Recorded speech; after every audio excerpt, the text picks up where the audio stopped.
My name is Monk Rowe, and we are filming at Hamilton College for the Jazz Archive. I'm very pleased to have two interesting personalities with me today, Adam Nussbaum and Dan Wall, and who just described himself as a keyboard wizard. Is that what I heard correctly? That would be an adequate description of him for sure. There were other much better words than that, but I won't repeat Uh-huh. them. Yeah.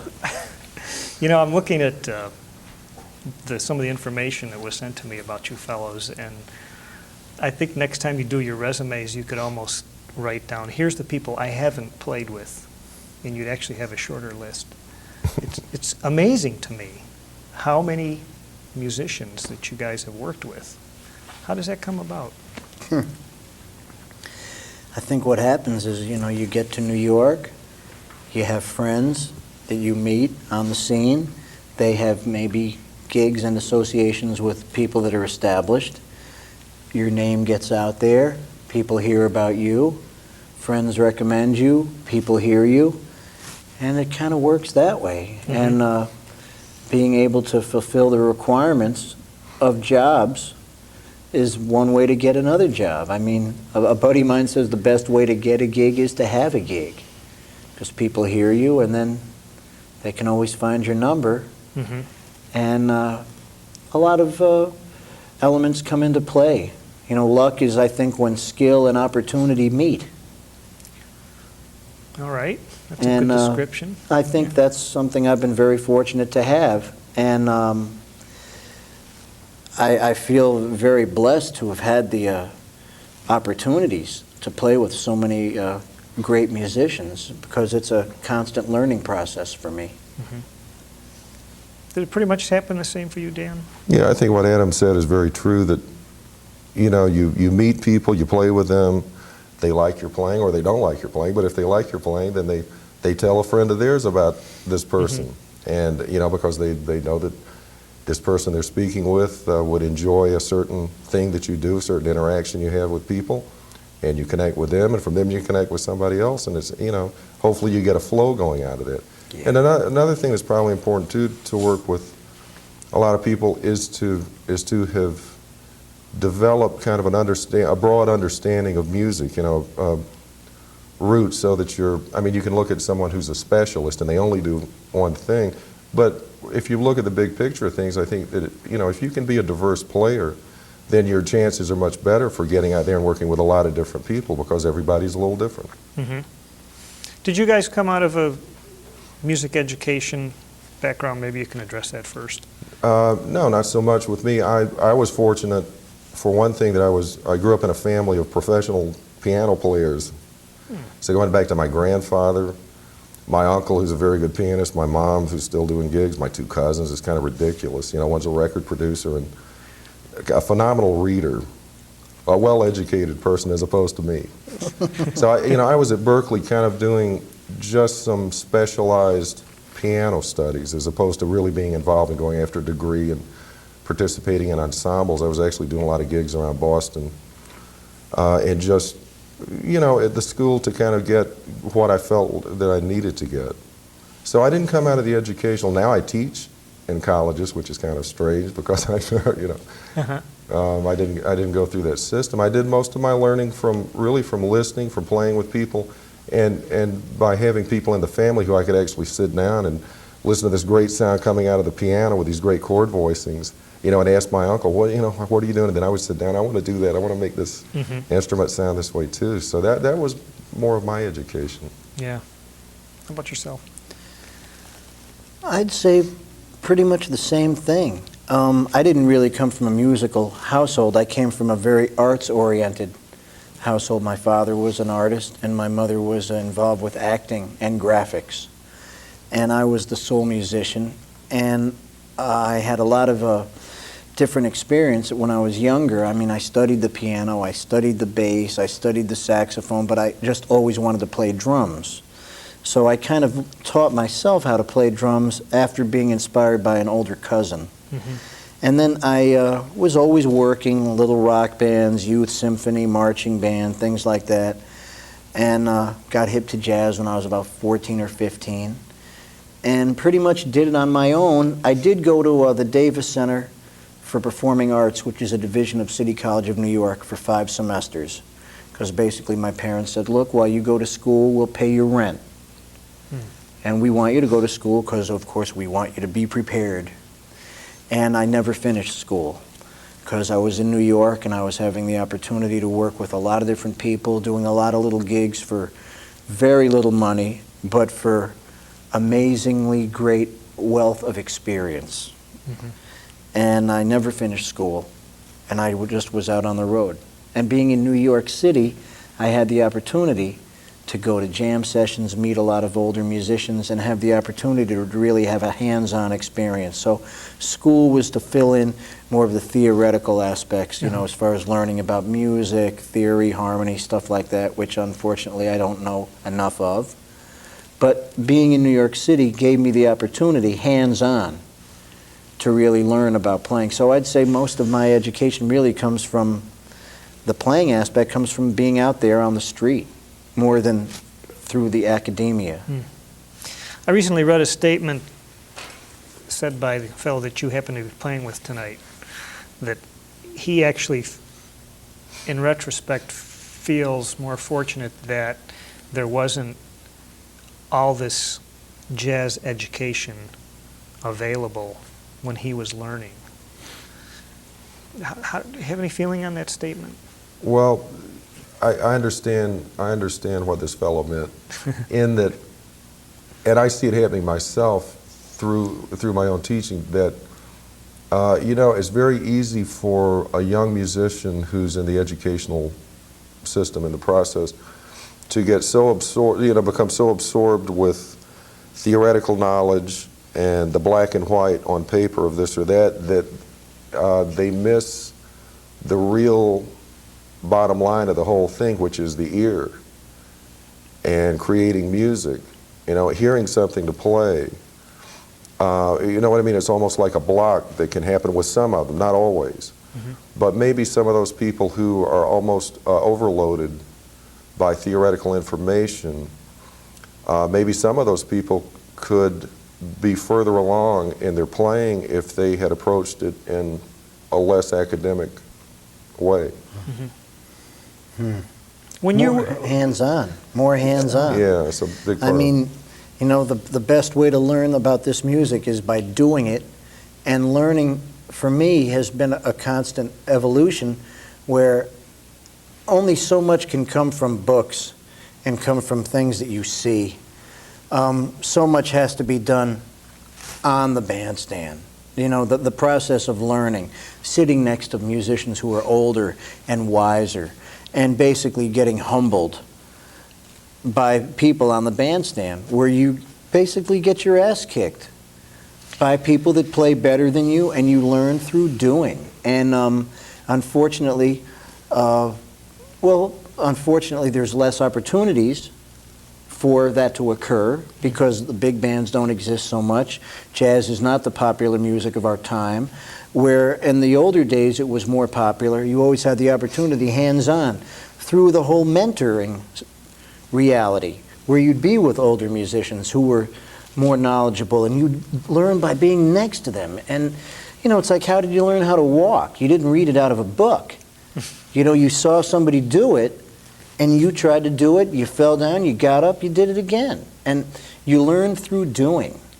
And consequently, because there are not these opportunities for young musicians, as far as this mentoring opportunity, the educational system is taking up some of that slack, which is very good. But we can't lose sight of the whole reality of trying to find a voice, trying to find your own thing, your own sound. It's not like, how well can I be a Xerox of somebody else, but how can I take all the elements that are out there, learn as much as I can, you know, through, you know, imitation is part of the learning process, but then how can I find out how I can be the best that I can be? I mean, in the old days, it used to be you'd listen to somebody, you could tell who they were right away. It's like they sang their own song. Now a lot of musicians, it's like they're singing somebody else's song.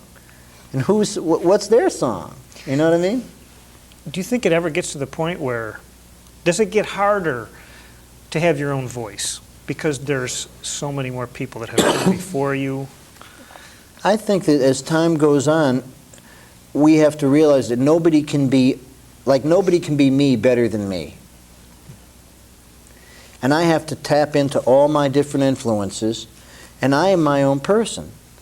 And, you know, the way I look at things and the way that I am establishes and helps to shape what I'm about. I have a multitude of influences. I mean, who said that great line? It's like to steal from one person is plagiarism, to steal from many is research. Mm. And that's kind of what I've done. I mean, I'm a product of my time. I didn't grow up playing bebop. I grew up listening to classical music and playing rock and roll. Yeah, You know, so that's all part of my roots. That's part of my Wonder Bread years. So I can't deny the fact that I was affected by Jimi Hendrix, that I love Motown, that I used to listen to, you know, Bartok and, you know, opera when I was a child. That's all part of me. So, you know, then I did a whole study of learning about jazz, my own pursuit, because I loved it. And I'm really somebody who's interested in the history of it, that all these things kind of affect me. I mean, certain people, I love their sound. I don't dig their feel. Certain people, I like their swing, but I don't really get much from their, you know, I've taken different things from different people, and not just drummers or musicians. Yeah. You know, other influences of people in the arts and things like that have affected me. You know, visual things that I see, you know, being up here in the rolling hills, you know, influences how I think about things. Watching the clouds through in the sky, an ice skater. All those things kind of affect my aesthetic viewpoint, which affects me, you know? Who are some of the musicians you might have stolen from early on? Everybody, only the best. Yeah. No, I've probably stolen from some of the worst, too. Or you figure out who you don't want to steal from along the way, too. That's basically, I think, probably what happens, really. That doesn't interest me, I won't steal from him. Right. Now, this over here, yeah, let me grab some of that. Right. Well, you know, I grew up listening to, when I really became interested in music, because, you know, I was telling you about being from the family of pianists, I think that really actually turned me off in the beginning because I hated piano lessons. You know, I didn't, because everybody did that. So, but they were smart. After about a year, they said, listen, if you don't like that, you don't have to do that. That's the end of that. So then when I went back to it, it was because I got interested in rock and roll. I heard Motown music, I heard rock, I heard the Stones, I heard, you know, all these people, and I was dabbling with the piano because of my uncle hearing this great sound, but what I was really interested in was the guitar because of that music. So I started listening to guitar players, you know, of course, all the bands of that time, and, you know, the guitar player with James Brown and the whole schmear of kind of those two kinds of music. I even had a little period of time where I listened to a lot of country music, and basically because I loved the guitar playing. You know, I loved their sound, I loved their percussive attack and the edge they played with. I got into a little country thing for a while, but then I kind of gravitated back to the jazz world, and I was hearing Wes Montgomery. That's one of the first, I think Wes Montgomery, Kenny Burrell were two of the first people who really hit me. And around the same time, I was paying attention to some piano players because of a record that was in the house. And it was a record that was a combination, it was a kind of like a variety disc with Tatum, a couple of tracks by Tatum, a couple of tracks by Lenny Tristano, a couple of tracks Mary Lou Williams. You know, that was pretty amazing to hear all of this, and that really kind of grabbed my ear. So it was equally split between guitar players and starting to find out about some of the piano players from that period. Errol Garner was another one. But when I heard the guitar players, especially Wes, then I started hearing Jimmy Smith. And then the organ kind of grabbed my attention. And through him I heard Larry Young, and then that led a whole path of organ players and organ trios with all those great guitar players. But at the same time, I kind of kept my interest in rock and roll and Motown. I kept it all going for a while until it became, you know, until it became really like, yeah, I want to play jazz. This is really what I feel like, you know, this is the serious thing for me. When did you first hit on the concept of looking at a chord symbol and building something from it? Like extension, you mean? Well, just the difference of actually having to play written out music. Oh, immediately. I think because Well, I say immediately, not in the very beginning of listening to the Stones. When I heard that, I heard guitar parts from records, and I saw chord symbols. But when I heard West play, for instance, and I heard what was happening, I heard lines happening. There was something more happening over this harmonic bass. That's when I wanted to do something with a chord symbol. That's when I realized you could do something creative with this, with this foundation here, and I think that's when that whole process started. Uh-huh. And I'm still trying to find out what to do with all this, When I listen to some of your recent recordings with this particular trio you're working with John, it really sounds like there's a lot of experimenting going on almost at every moment. Is that just inherent in the music, or do you guys feel like you're really pushing the envelope of what a organ-based trio can do? I think that's kind of what we tried to do from the beginning of this band, really. That was the idea.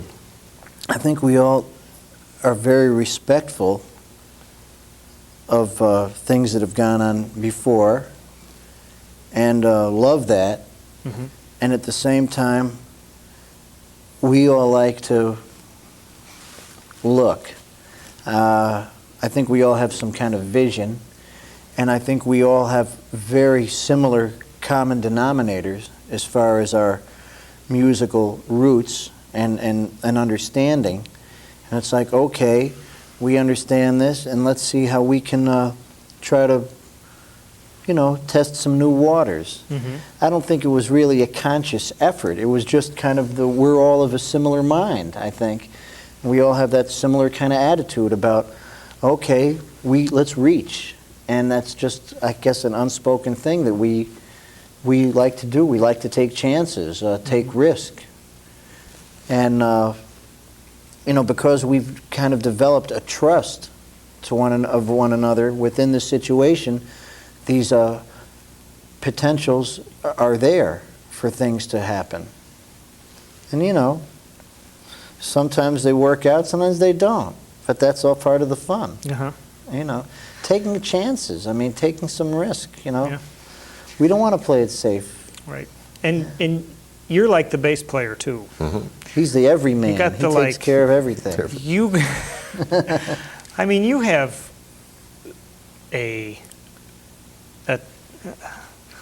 I can't think of the word, but you can send the things where it's going to go.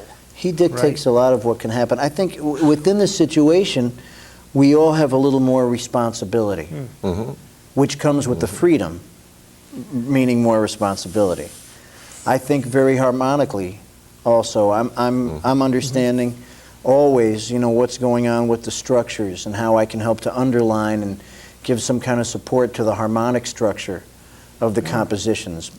Not just with him, but I'm helping to index those things because there's not necessarily a bass player and a separate piano player. And, if I help to do that, that helps to free him at times. And we all kind of take turns extending into other zones. That's neat. Yeah, it makes it,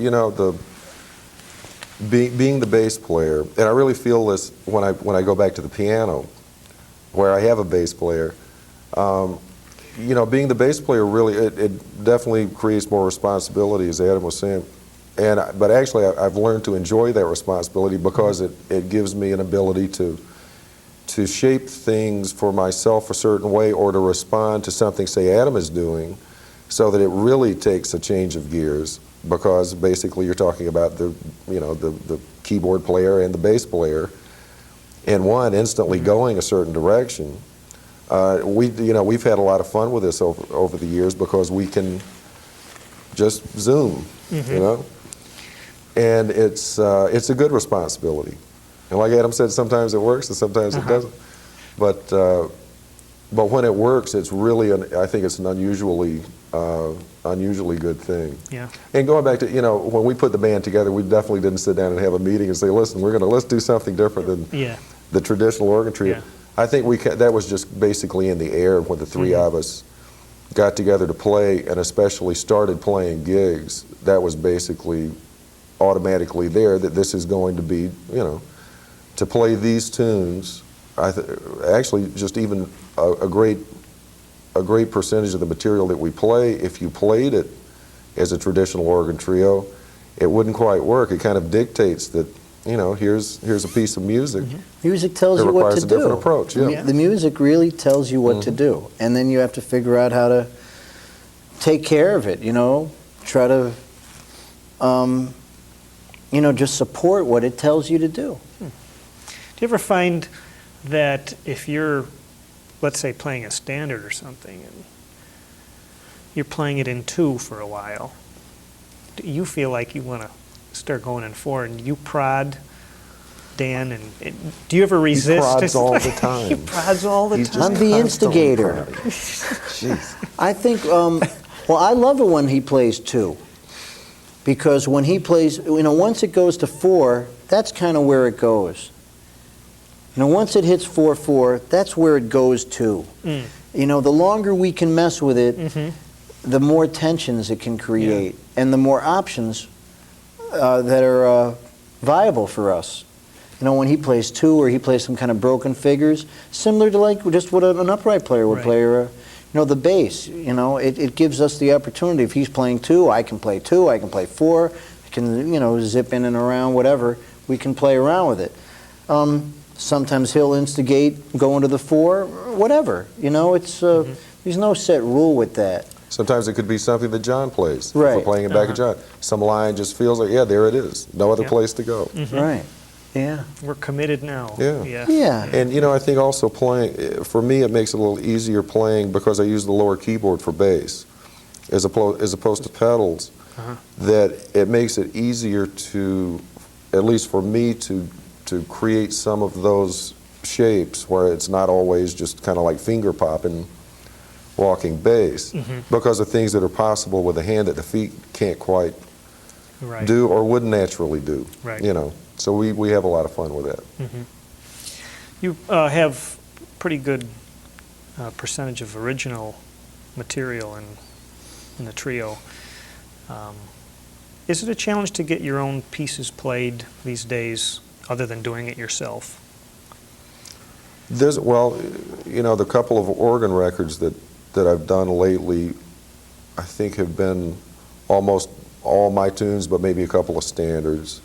With this band, we've played some of Adam's tunes. We played a lot of my tunes, which has been really nice. That from the beginning of that, I think the first record was you know, very equal or whatever in the amount of writing. I mean, you know, John is basically has always looked for material that we would sound good playing. Doesn't matter who wrote it. If this works, if you know, this fine. Very democratic band leader. That's right. That's good. Do you get pressure from the record people to include standards? Not with this band. Not with this band. That's for sure. Not with the label that we've been involved with. With ECM? No. That's good. But a good example, you know, that brings up a funny thing though about organ. You know, people with preconceived ideas about organ. That I have this record out that I think, from what I'm hearing, the track that's getting the most airplay is a standard off the record. Two of 10 cuts were standards, I think, and one of those standards, because I mean, it works, which is great. It has this, but you know, people like hearing standards from the organ and the whole thing. But this band has been very original. The last record we did actually was, I think John wrote maybe everything on the record. The thing with Lovano and Kenny Wheeler and Mark Feldman. And I think there was one track we did, a free track. Yeah. I mean, many people, they look at an organ trio and they think the instrumentation will dictate the conception of the music. And, oh yeah, man, you guys play a lot of blues, or you play a lot of this or a lot of that. Well, no, we don't. You know, this is the instrumentation, but we have our own approach to how we want to play. And we've never really discussed the concept of what we do. We just do it. And we all just listen to each other, and whatever happens, happens. Yeah. Yeah. Is there a point that you can think back that was a good step up into the world of a professional musician, playing with some person or some band, and you felt like all right, I finally got to a point where I've been hoping for? Good question. I know it's hard to think back. Who can of it answer all. that? You mean a point where you felt validated? Yeah, I guess you could put it that way. Well, I guess maybe when you have one of your first big gigs, or maybe your first tour, or something like that. What was the first big gig for you? Well, the first band that I really worked in, I played with, I did a tour with John Scofield in 1978. That was my first European tour, and that was a tour. And then I was working with Dave Liebman in '78, and that was a very, very nurturing experience for me. I was the young blood, and I was playing with Dave, who played with all my heroes, you know, Elvin Jones, Miles Davis, and that band also included a fantastic trumpet player from Japan, Teru Masahino. John Scofield was in that band, and eventually it was Ron McClure on bass. So these were all more experienced people than me. And to have that opportunity to play with them was really good, and Dave is a great teacher. So for me to be in that situation night after night was very beneficial for me. And then I think having a chance to then work with, you know, Stan Getz, that validated me in another sense, because a lot of people, when they saw me with Dave, that band was a hard-hitting band. And you know, a lot of people didn't like what we were doing. Maybe we were stretching too much, but it was really, you know, take no prisoners kind of a situation. But then when you play with a master like Stan, who's acknowledged across the board for his artistry, that validated me in another way, because then people could see I just wasn't playing with these guys going crazy all the time. You know, we could play a nice bossa nova and things like that. And to play with somebody who played as great as he did was an amazingly great experience for me. You know, this guy had an amazing sound, beautiful lines, incredible time. You know, he didn't even know why he sounded as good as he did. He was that kind of natural musician. And that, I think, gave me another kind of a validation in other circles. But I just consider every experience that I have an opportunity to learn something else about this music. And, you know, I consider myself a work in progress. I don't know, I mean... Yeah, I think a work in progress is true. I think when I started playing with really great world-class musicians who I admired, and it worked out between us, and I got encouragement from them. Right. You know, like, which is kind of what you're saying, you know, like Steve Grossman, you know, amazing tenor player, and I'm just thinking about people early on, and Joe Chambers, very respected drummer, composer, and when I was working with Jeremy Steig's band, this is like 20 years ago, and Eddie Gomez playing bass, and these people, and they would, you know, they would compliment me or encourage me or whatever, or pull me into another thing. That was definite. That was like saying, yeah, okay, I guess I'm doing okay. Yeah, yeah. Okay, I'll keep trying. And then probably having I think the first record that I did under my name and getting really good reviews. Sure, there were bad reviews. I'm blocking those out. Yeah. But you know, the first time seeing good things in print written, that now it doesn't mean anything because I know what I think about it. And it's, you know, and if I don't like it, which I usually don't, then it doesn't matter what somebody's going to like. But at that time, that was a pat on the back. I was saying, oh, okay, I guess I'm okay. I think the biggest thrill is when your mentors tell you that they dig what you're doing. Right. That's the greatest. Yeah. You know, like with the people you look up to, who have kind of encouraged you, either directly or just through their divine inspiration. You know, come up to you and go, yeah, man, you're playing your ass off, or you sound great, or yeah, baby. You know, that makes it all worth it. I think something that made me feel, it's in a different way, it's really in a different type of music, but it was a real, you know, like a nice feeling is, I did some touring with Henry Mancini, where you know, he's in his own thing. What a legend, you know. Yeah. And to be on stage, I mean, for him to take me on the road, which he had never done before with a pianist, but to take me on the road, and then here I am with these, you know, with the orchestras, with full orchestra on stage, and Wow. you know, and hanging out with Henry, and we're laughing and we're having fun. That was another kind of, you know, not so much a jazz, a creative music experience, although there was room for that. You know, that was it made me feel good. Yeah. Yeah, I mean, when people that you really dug hire you and you get to play with some of your heroes, that's the greatest feeling. Mm-hmm. I mean, to play with people that you'd listened to for years and have inspired you, and then be on the bandstand with them, that's like, wow, what a great feeling. And, you know, sometimes you can't believe it. You have to, like, pinch yourself. How'd this happen? And, well, I just got to take care of business, stay focused, you know.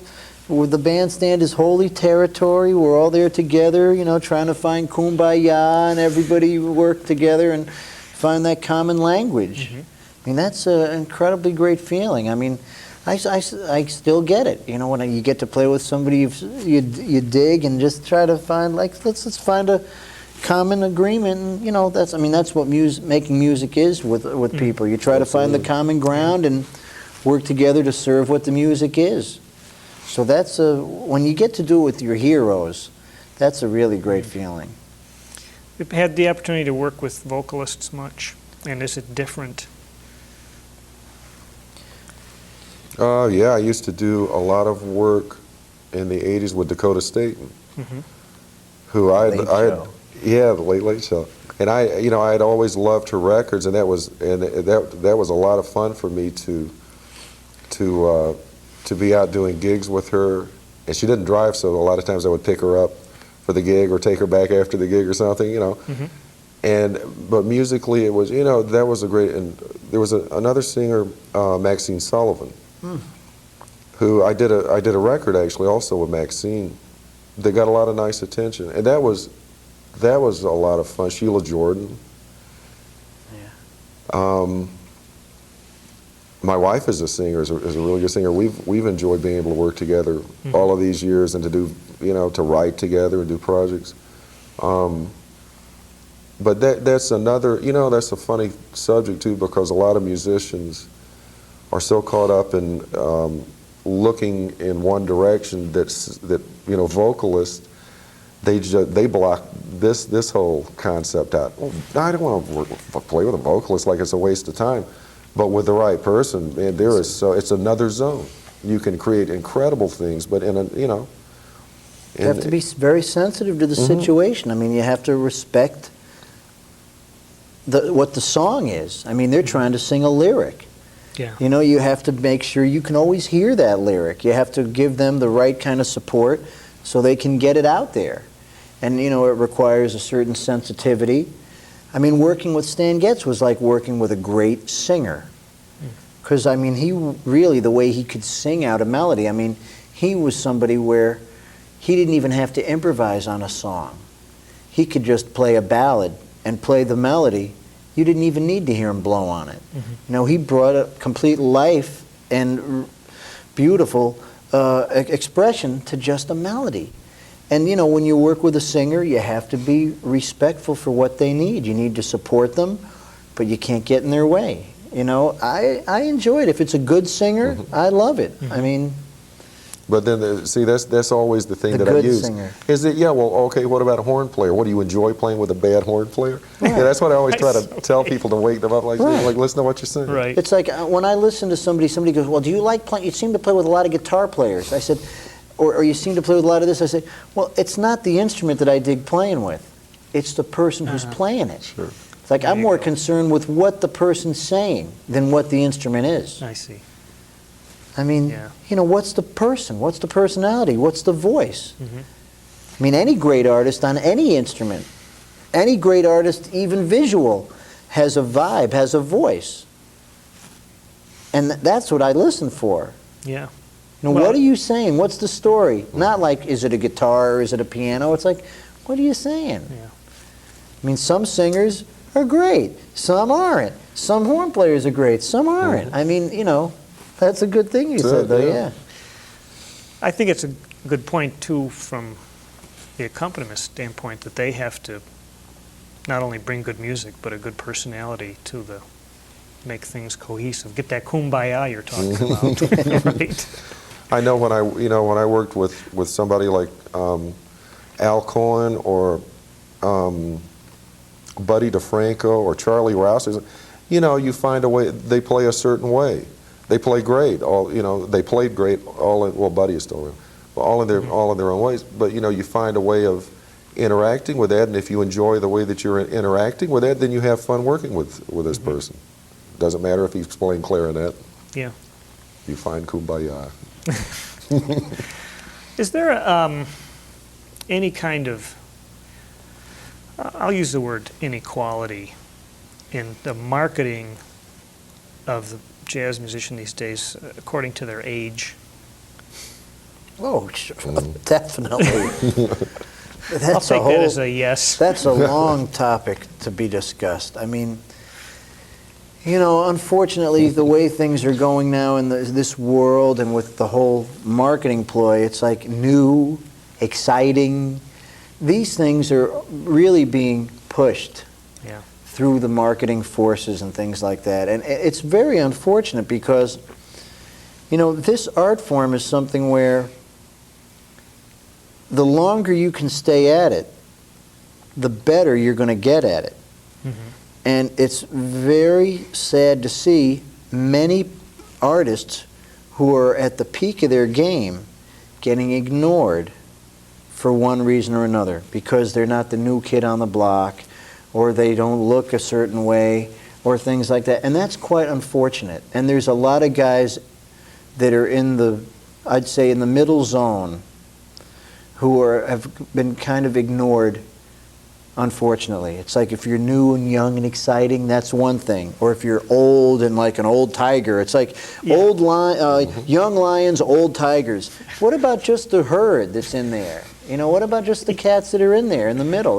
There's pretty across the board, there's been a lot of people that have not really been getting a fair shake, and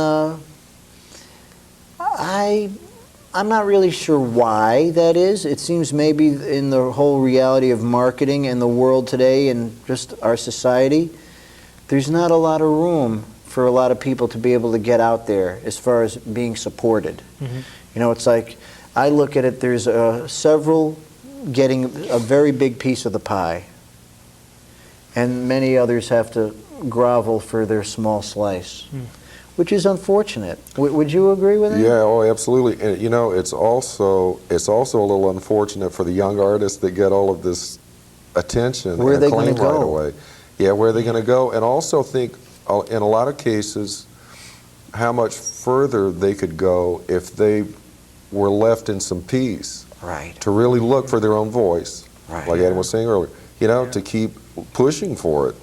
Because all of a sudden, at this age where they're really still developing, they're in the middle of marketing strategy by a record label, and you need to do this, and your next thing needs to be this, and we know that you can play that way, but we need to market you this way, and all of a sudden, you're in the middle of a whole corporate concept, as opposed to really having some peace and maybe still being a little hungry for a while, and developing even more out of your playing. Right. That's finding yourself more. Yeah, that's a really good point. Yeah, then all of a sudden you're elevated to this status, and you're just like almost a beginner in the right. field. Yeah. Mm-hmm.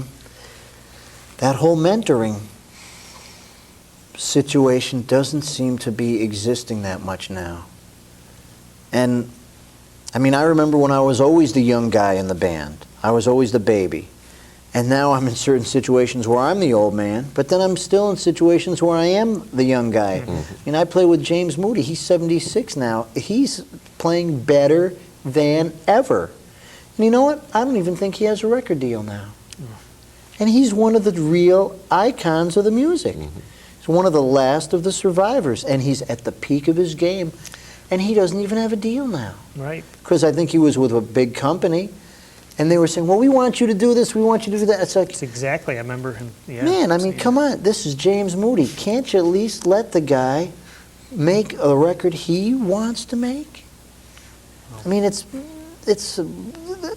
We could go off on this for a long But time. yeah, that's it. But what your Ridiculous. question's a very good one. Yeah, it's true what you're saying. What about the racial scene these days? Is it, I mean, this music has brought a lot of people together where they weren't allowed in other parts of society. Is it healthy now, for you guys anyway? You know, I've never really thought about this stuff in regard to what I do. I just do what I do. I can only try to be the best that I can be. I'm going to be, sorry about that, I know I'm going to be involved in situations, and I can only try to play the best I can. I know I won't get hired by certain white musicians. I know I won't get hired by certain black musicians. But you know what? Then I know I get hired by certain white musicians, and I know I get hired by black musicians. Okay. And I've found that it's a strange reality, but being a white jazz drummer, there's not many of me. There's not many. Many of me. You know what I'm saying? I know. And I mean, there's certain white guys that won't hire me because I'm white. There's certain white people within the business that won't hire me because I'm white. And, you know, I find that the best musicians that I know, black or white, they don't look at you. They listen to you. But I don't let this bother me because I can just go straight ahead and play. So, you know, that's BS for other people to worry about, not me. I just have to go ahead and play my ass off and do the best that I can do. But I understand the reality of it, and I don't let it faze me. You know, people like Art Pepper and all these guys that wrote these books, they were always dealing with that paranoia. You know, oh, will I be accepted, you know, in this game as this, you know, because I feel like an outsider? Man, I'm in here with what I'm doing. I don't worry about that. You know, he was always dealing with that. And that kind of paranoia, and then, you know, I can't worry about those kind of things. I can, you know, I have friends, black, white, green, yellow, you know, we're all the same here. We're all the same in this world. If people could start looking at how similar we all are, instead of how different we are, you know, we're all the same, man. We can all get together. Black men, white women, white men, black women, yellow people. You know, it makes no difference. We're all people. We can all get together. It's not like humans and dogs. You know what I mean? We're all people in this world, right? I mean, if they could all look at it that way, if you know, if we could look at things that way, there'd be no more problems happening in Europe. With the whole thing with Yugoslavia and Serbia and this and Croatia and all the Middle Eastern crap. You know, I just look at the common, what do we all have in common, not what do we all have in difference, you know? I don't know, what would you say about all that? Oh, yeah, and you know, and there's nothing in there to argue with. I'm not going to argue with you anyway. No, but I mean, but, I don't worry about this stuff, man. Yeah, that's something that you can't, you know, it's like if someone is, it's kind of like going back to, we're talking about corporate marketing. If somebody is so hung up in this preconceived idea rather than just looking or listening, rather, at the way someone plays and says, yeah, I'd like to work with him. I'd like to have him in my band. Or I hear the way he plays and I don't want to have him in my band. That's what it should all be about. And if someone doesn't happen to think or hear that way, then I don't think I would want to work with them anyway. Yeah. I wouldn't really want to be a part of that musical situation. So it all, I never think about it. It all just seems to work out in a natural way. I mean, when I first came to New York, I was playing with just a broad cross-section of everybody on a racial basis. And it wasn't about what you looked like. It was like if you could play, you had the desire, you had the love, and you were giving to the music. And people were listening with their ears, not with their eyes. And now? I think, you know, it's probably the same way. Okay. You know, I'm sure that, you know, I don't worry about it. Yeah. I just don't worry about it. It's like if a guy wants to hire me, I'm there for the music. You know, I go in, I try to do the best I can for what the situation warrants. You know, hopefully when people hire me, they trust me to bring forth what I can do. Yeah. You know, I'm there for the good of the music. You know, and I try to get along with everybody, you know. There we go again, kumbaya, baby, that's what you want, you know? Right. That's what it's all supposed to be. You know, music is supposed to be a thing where we all get together, and all that other stuff has not, you know, is not supposed to interfere. You know, it may all affect the way people think about stuff and their viewpoints, but when you get on the bandstand, man, the music, it tells you what to do. That's the common denominator.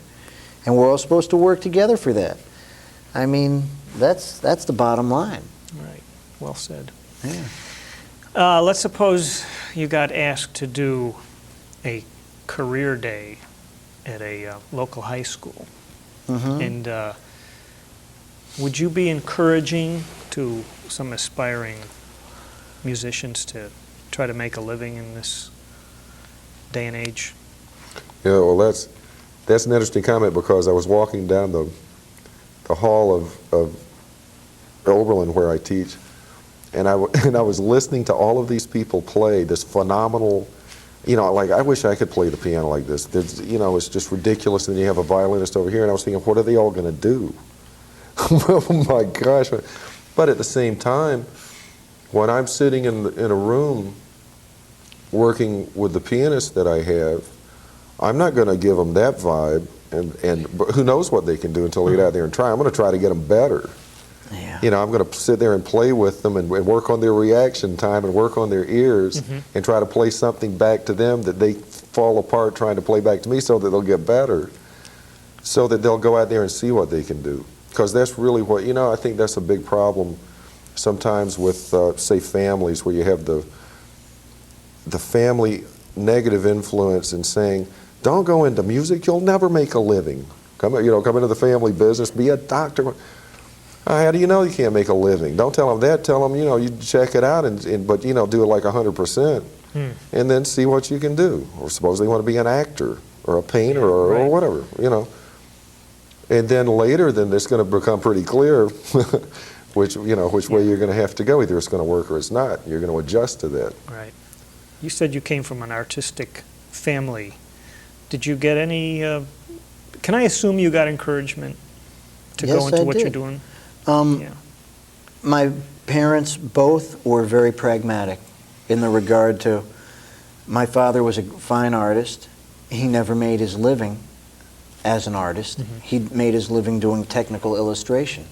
So he still utilized his craft, but not to the sense of expression that he was able to do. And my mother had been involved with acting, and then she got involved because of her aesthetic, I guess, viewpoint, got involved with graphic design and advertising. So both of them didn't really make their living at what their passion was. So they were both very concerned, because of what their reality had been, with me being properly prepared to have something to fall back on. So consequently they said, look, I mean, originally I went to school at Emerson College for 1 year to study liberal arts, but I was getting so into playing, I said, what am I doing? I might as well put my focus in more towards the music. You know, they just wanted me to be prepared for the tactics of this world we live in. But I think that I never finished school. I just started getting out there and playing. So, I mean, I know that I gave them a great amount of satisfaction, knowing that I have been somehow able to eke out a living playing music, you know. And it's not easy. I mean, I'm traveling all the time because I just can't stay home and do it. Right. It's kind of like a blessing and a curse. I mean, the blessing is being able to go out, play music with great people. Every night's an adventure. You never know what's going to happen. The curse is I have to be away from the family a lot, traveling a lot, got a lot of miles on me. Yeah. Can't stay home on a regular basis. But I don't think I could do anything else. It's kind of like I need it. And I don't think I made a conscious decision to become a musician. It just kind of happened.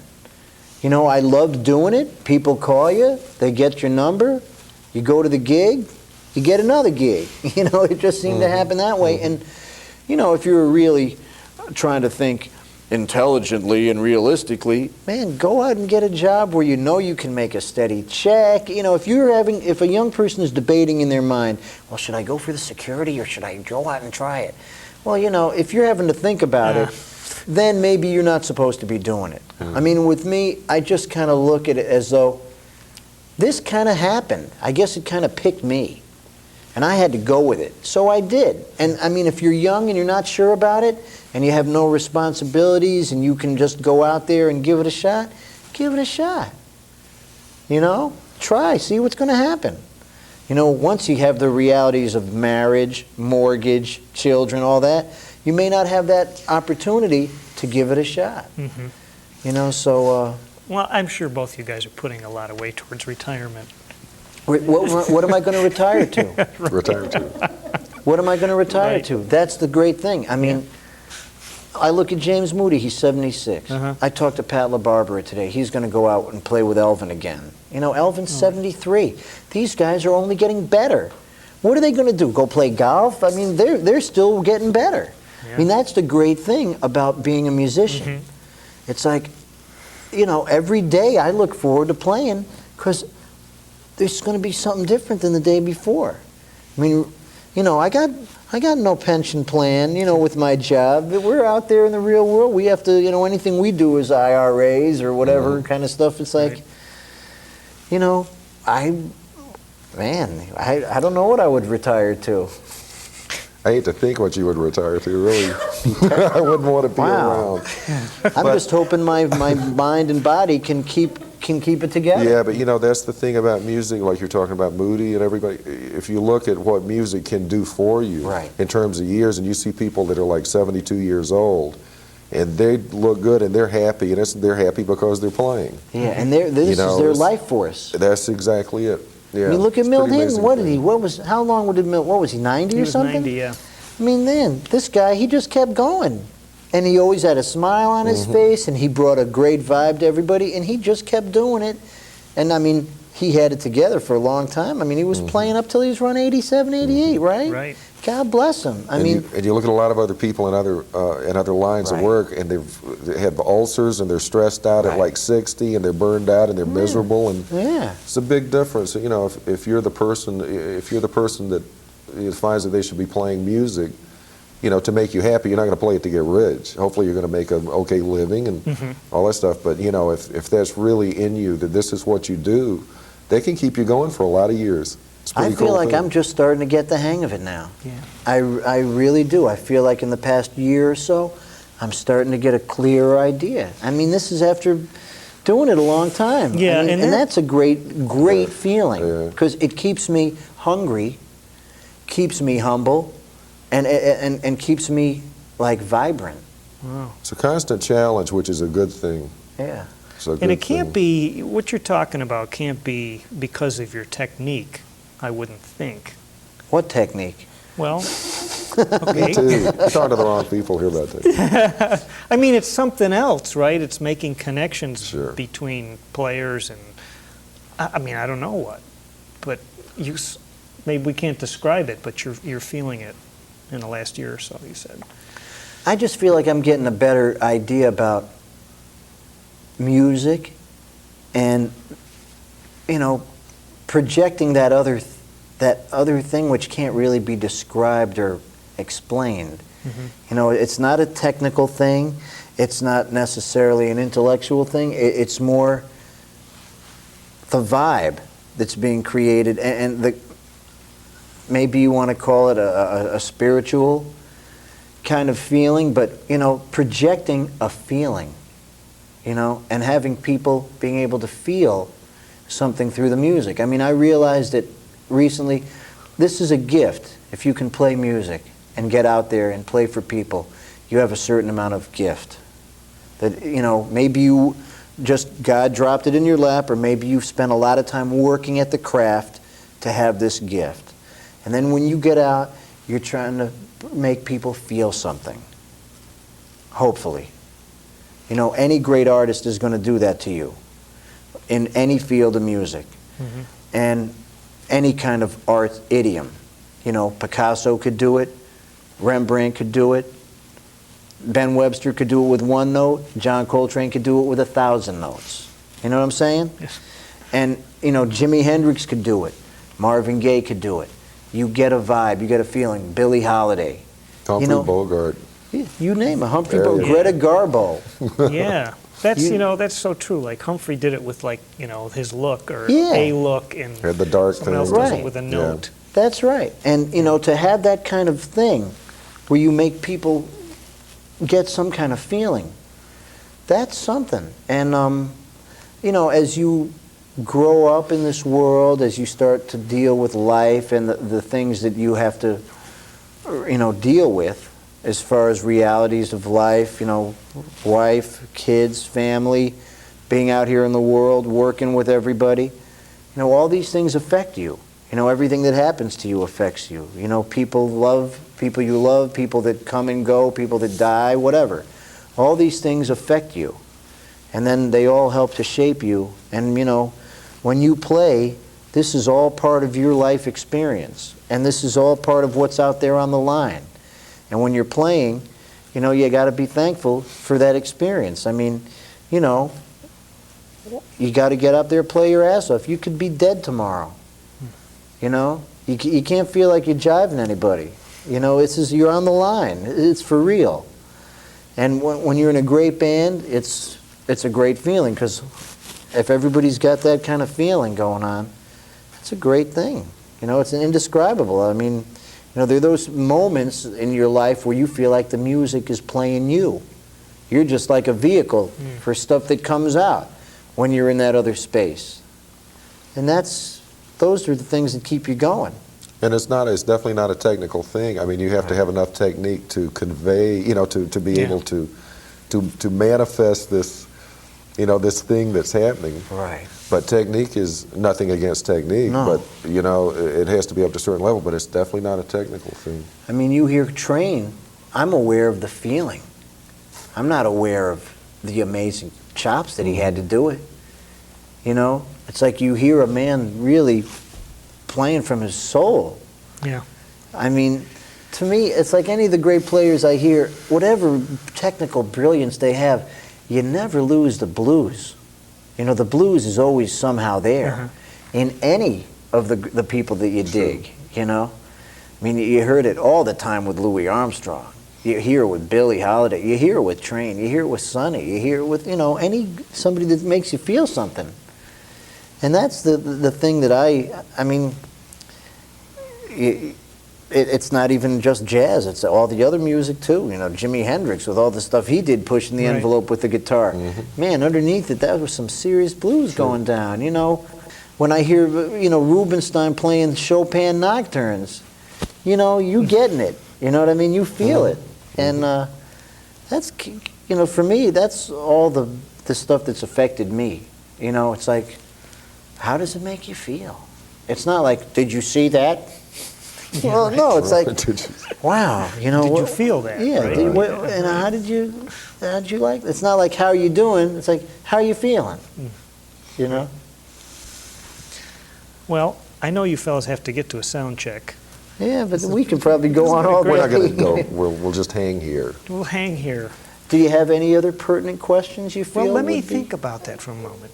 Do you have like a short list of people that you haven't played with yet that you'd just love to? Yeah. Or maybe even people that have passed on that you Oh, wish Oh, would. boy. Well, there you go. That's a big list. Yeah. I mean, I wish I'd been able to see people like, you know, Bird, Bud Powell. I mean, you know, Coltrane. You know, because the energy and the feeling you get from the recorded medium is phenomenal. But that never approaches what it's like to be in the room. I mean, when you're in the room with the sound, that Yeah. changes your life forever. I mean, the first time I heard Miles Davis, it was like, wow. Or when you know, the first time you know, like I remember the first time I sat next to Philly Joe Jones, and it was like, oh man. Or, you know, those things, you never forget that. And to being able to hear Bird or these cats, Bud, you know, my God, Yeah, it being must in have the- been, would have been an amazing experience. And to get to play with them would have been an astounding treat, you know. God. What you just said about being in the room, that's the thing right there. Yeah. That. Not a record, not a CD, but being in the room. Like I would love to have been sitting somewhere in a room where Tatum was playing. Yeah, wow. That would have been unbelievable, you know? It would have been just unbelievable because it's kind of like going back to my uncle playing the piano. There could have been nothing better than that, being in the room. Right Hearing next this to 'em. right here, you know, there's no separation. And There's feeling no that- second generation yeah. anything. Yeah, right. You're right, there's nothing like it, which is probably an important thing for, you know, for the educational system to realize is that to really develop great young players, they need to be in the room They need to be in the room with this the happening. sound. That's right. I mean, I can't stress it enough to be in the room and hear somebody that really plays great, to be next to them, to be in the room with the sound and experience it firsthand. Because that's reality. Yeah, that's reality. It's like, I make the analogy a lot of times when I'm doing a clinic. I'll say, well, do you want to just read the sex manual and look at the videos, or do you want to be right in there and enjoy that? That gets their attention, I bet. That gets their attention, but you know, It's a good concept. you got to be there. I mean, there's nothing like being on the bandstand playing with it. Yeah. But to be in the room, to be a drummer, and to watch and see how this motion makes the sound, to feel what's going on, you know, to see how the horn player plays, to watch their whole physical being and to feel the sound. I mean, I was deceived for many years when I used to listen to records, because whenever I used to hear Stan Getz on a record, he had that soft, gentle tone. And then I would hear Joe Henderson on a record, and he had this really firm core on his sound. So I'm thinking Joe's got this real big sound, and Stan has got this gentle sound. Then I got on the bandstand with Joe, and it was a small. He's not loud at all, but he had a very firm core to his sound. Meantime, Stan Getz, it sounded like he was so quiet. This was like a foghorn. I mean, the ability of his sound to project was like getting hit with a hammer wrapped in velvet. Oh, wow. I mean, he was so loud. You know, it was deceptive. You'd never get that from a record. You never get it. That's And right. like when I first heard Thelonious Monk live, I could not believe how much sound he got out of the piano without banging. It was like there was Mack trucks behind each finger putting out the sound. Astounding. He drew, yeah, I remember that too, the first time I heard Monk at the Vanguard. Yeah. And because that's a good example of drawing a sound out of the instrument. It's not, you know, it's not done with force and attack and this and that. He, you know, is pulling the sound out. Or Yeah. hearing Elvin live the first time. Yeah, I mean, you can't believe it. You just can't believe being in that room. I mean, and whenever there's an opportunity, I think, for, you know, young musicians to go out and see the old guys first. Because they're not going to be around forever. Right. And I mean, you will never forget it. Plus, you're not seeing any of the, when you're listening to a record, you're not seeing any of the body language and the eye contact and the way the music is shaped from the start of the song till the end. Yeah. That's sure. If you're in the room, that's why I said it's reality. You're in the room. This is it. This is the whole picture. The complete Right. picture is delivered to you. Yeah. I mean, and when you feel that amazing feeling from records, the records we all know and love that have helped to shape our whole reality as far as the way we perceive music and play, if you get that vibe from a record, imagine what it must have been like live. I mean, so I can't, it's really important for young musicians to not just look at the books and look at the videos, but whenever there's a chance, go out and see the cats play. I mean, you know, there's nothing like it. I mean, I remember seeing Dizzy when I was 8 years old, and it was amazing. And he was amazing because he was just such a silly person. And a great life force coming from this guy. I don't even remember the music. I just remember this guy being so much fun and clowning around with me. Because he was, and Wow. the effect, the positive effect that had on me as a kid made me then think about the music and like, wow, this was something that gave me a great feeling. And then later on, I was listening and I realized this guy was also a phenomenal musician, but I just remembered him as the human being and just his vibe. And, you know, years later, I was fortunate and I got to hang with Dizzy a bunch and I got to know him a little bit. And then I finally did get to play with him. And I said, man, you know, when I was 8 years old, I saw you play, and it was at this gig at Leonard Bernstein's house for the NAACP, a benefit in like the 60s. And Wes Montgomery was there, Morgana King, Milt was there, Billy Taylor, and Dizzy was there. And there was no bandstand. They were just set up like on a platform. So I'm this little curly, red-haired kid, you know, right by the drums, always watching. And Dizzy was clowning with me and all this stuff. And I just remembered what a good time I had and how he just made me feel so good. And it was a great thing. And I guess that was one of those experiences that was kind of defining, although I would never have known it at the time. Yeah. Years later, I said, man, you know, and he was like, okay. It's a great thing. I can see that watching the Oh, man. his face, you know. It must have been like, whoa. Yeah, yeah. But, you know, you remember these things as time goes on, and, you know, the people that you admire, and then you get to meet them as people, and some of them are fantastic human beings, and, you know, they are kind of like the way the music is, and other people, it's another world the way they are. And that's all part of it, too, you know. Or maybe their real self comes through the music. Yeah. Yeah. What's it like trying to juggle schedules? When I look at kind of what you're doing some teaching, both of you seem to, and playing with all these different people. Does it, do your commitments collide sometimes? Well, I'm not on the road like Adam. Uh-huh. I kind of cut loose. We're talking about the road warrior here. Yeah. I kind of cut loose my teaching for right now because I didn't feel that I could fulfill what students should be getting. Yeah. I mean, when a kid is in school and they want to have a lesson every week, I wasn't able to fulfill that. And, you know, I used to tell them up front, look, I can't see every week. I'm going to be out for a few weeks, then we can get together for 2-3 hours at a shot. I was realizing that was not fair to them. Some of them said, oh, no, I still want to do it. And, you know, if somebody still really wants to get together with me, they can call me and I can try to do it. But I haven't, right now, been committed to any of the schools that I was in the past. I'm still an adjunct as such. Right. But it gets difficult. And then it gets difficult with, you know, commitments, because sometimes you'll say to somebody, yeah, I'll do this. Then somebody else you want to play with calls you, and it's like, well, I'm sorry, but I am committed at that time.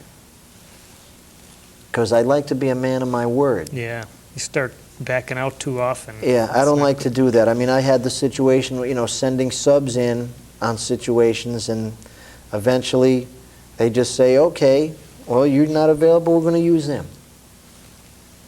Risk you take. Yeah. So right now I'm really not actively teaching. I do clinics and things like that when I'm out on the road, or I'll do some private students and things like that. Right. And I enjoy doing them, especially when you have people who are have a certain degree of ability already. Yeah. You know, because then, you know, you can kind of help them fine-tune things, and helps me fine-tune things too. But it does get tricky, because this past year I've really gotten into a lot of college stuff it's all very enjoyable and very good, but it's tricky actually doing two colleges for one thing, and then playing, because the playing will conflict with the colleges will conflict with the playing. Sometimes both colleges will conflict with each other, and you know, and then I always feel bad about. It's really all about, you know, what I try to do is just try to keep some kind of balance between it all. That's a secret. To try to be fair, you know, to like these students here, okay, these people are really not at the level of these people here, but you still have to be fair. Right. You know, is this a gig? This gig is going to conflict with that. Is this gig really that important? You know, maybe not. Okay, I can't do the gig because, you know, this educational event, you know, is I have to give priority to, or vice versa. You know, I have to go out of town and play something. Yeah. Okay, I have to cancel all this, and then you have to reschedule and find ways of making it fair for everybody. Yeah. So it's really, you know, it gets into a lot. There's a way to do it that can border on some stress Yes. I guess. at times. Yeah. And then you Try to take keep a niacin. balance. You Try to just- keep a balance. And take That's- niacin. Yeah. And think, Niacin. Stress. I see. Trying to find the balance, that's not easy, Yeah. but it's necessary. Trying to be fair, and a lot of people don't think that way. They really don't care if they're fair or not. They just basically go for it. Right. Right. But you know, if you're dealing with students and people who you're trying to, you know, you're trying to help them. You're trying to be fair to them and to the people that are, you know, that want you to be there to help them. Well, listen, fellas, this has been great for me. Yes, Our and very pleasure. good questions. Yes. Yeah, very good. So what we'll do, Thought-provoking. we'll look down the road to do it again, and you know, when you're got a little more experience under your belt, We'll a work few on more it. airports. That's it, no problem. No problem, thanks. Thank you Pleasure. Okay, very much.